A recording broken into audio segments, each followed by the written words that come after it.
इसी का जवाब दीजिए ना, जो वो कह रहे कि झुंड के झुंड जाते हैं, इसीलिए आचार्य जितेंद्रानंद जी आप बोलिए। वो कह रहे हैं कि भाई मुझे ही टारगेट किया जाता है, मुझे जानबूझकर टारगेट किया है, और यही मुद्दा विपक्ष उठा रहा है। अखिलेश यादव से लेकर कांग्रेस पार्टी सब कह रहे हैं कि जानबूझकर इनका अपमान किया जाता है।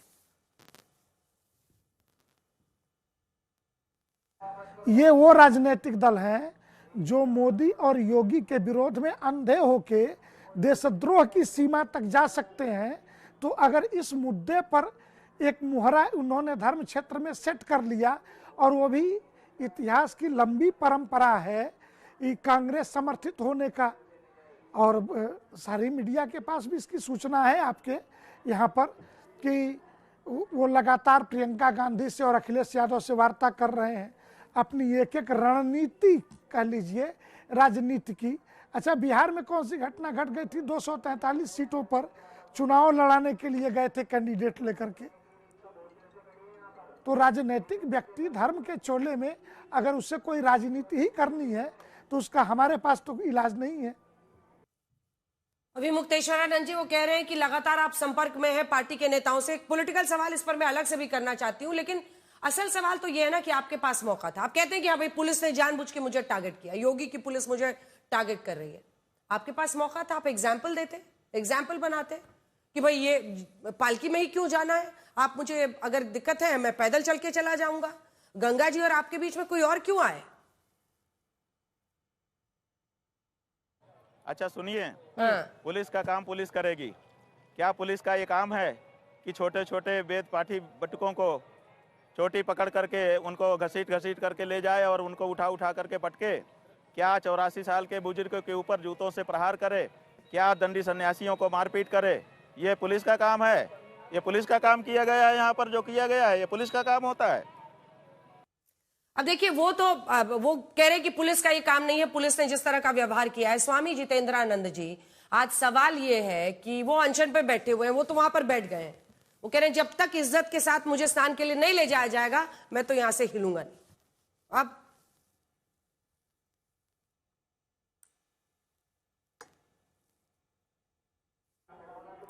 पहली बात दीदी कि वो शंकराचार्य नहीं है। न किसी अखाड़े ने, न काशी विद्वत परिषद ने, न शंकराचार्य परंपरा ने उन्हें स्वीकार किया है। स्वयंभू स्वयं को घोषित करने के बाद सुप्रीम कोर्ट ने उनके अभिषेक पर रोक लगा रखी है। अभिषेक जब हुआ नहीं तो उनके वकील कुतर्क देते हैं कि अभिषेक पर रोक लगाई ना, शंकराचार्य लिखने पे नहीं लगाई। अरे भाई, विवाह हुआ नहीं, पति लिखने पे रोक लगाने की बात कैसे आ जाएगी?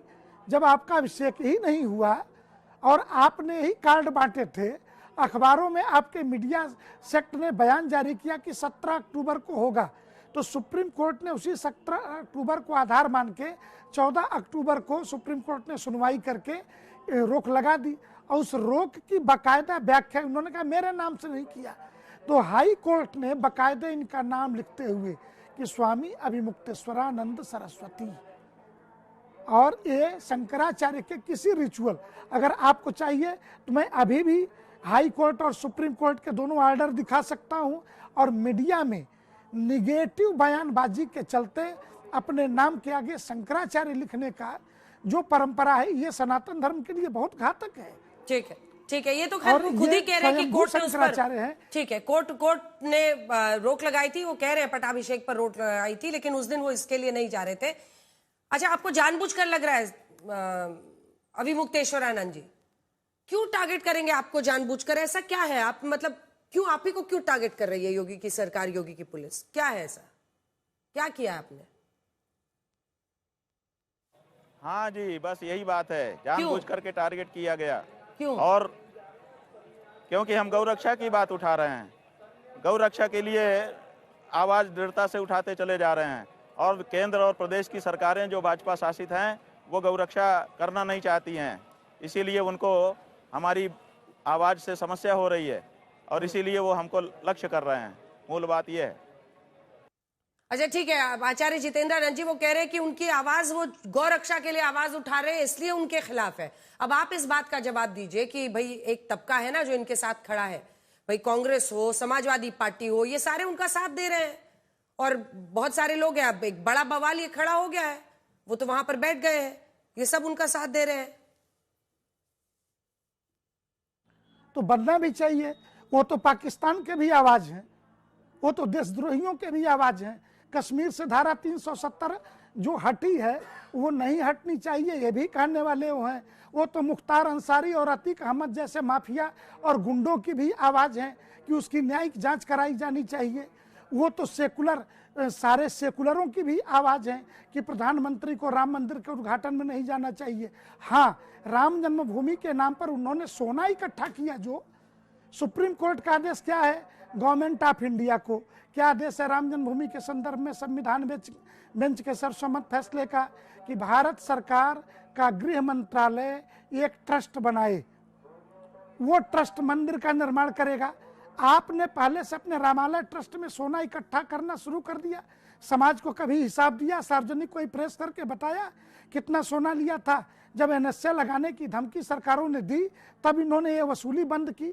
तो ये धर्म को धंधे में बदल करके और एंटी नेशनल गैंग की आवाज बन जाना, वो आवाज के लिए तो सोशल मीडिया पर पाकिस्तान से लेकर के टर्की तक से संचालन किया जा सकता है आराम से। दुनिया के अन्य देशों से भारत विरोधी सोशल मीडिया के जो लेकिन हैंडल है वो संचालित किए जा आचार्य जितेंद्र आनंद जी, वो एंटी बीजेपी आवाज के तौर पर अगर आप उनको देखिए, और वो तो कह रहे हैं कि हमको बीजेपी साथ तो दे। बीजेपी वाले कहें कि हाँ भाई गलत हुआ, एक वहां पर जा रहे थे अगर स्वामी अभिमुक्तेश्वरानंद जी, तो जाने देते उनको स्नान करने पालकी में, करे बीजेपी साथ दे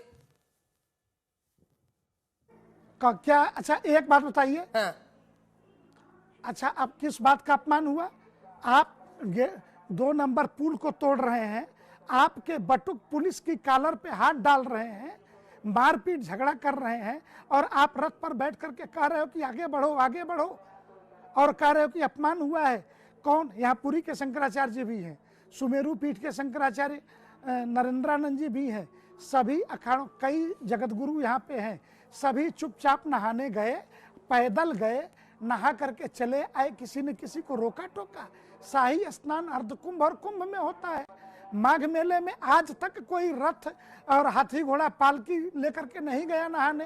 तुम्हें ही चुल्ल ऐसी क्यों मची है भाई, मेला खराब करने की, यहाँ पे भगदड़ मचवाने की चुल्ल क्यों मची है? सीधी सीधी सी बात है, आप राजनीतिक दलों के हथियार हो, एंटी मोदी, एंटी योगी, सुबह से शाम तक।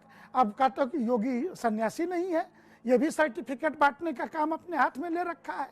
जिस प्रदेश में जाओ, जिसके बारे में मन हो, जो मन हो वही बोलते रहो, और विशेषकर हिंदू समाज के बारे में। विश्व हिंदू परिषद इनकी नज़र में संगठन नहीं है। आरएसएस के बारे में सुबह से शाम तक मोहन राव भागवत से लेकर के अशोक सिंघल तक को गालियां देना इनका धंधा बना हुआ है। तो इस धंधे के बदले इनके पीछे मुसलमान सपोर्ट में तो खड़ा रहेगा ना।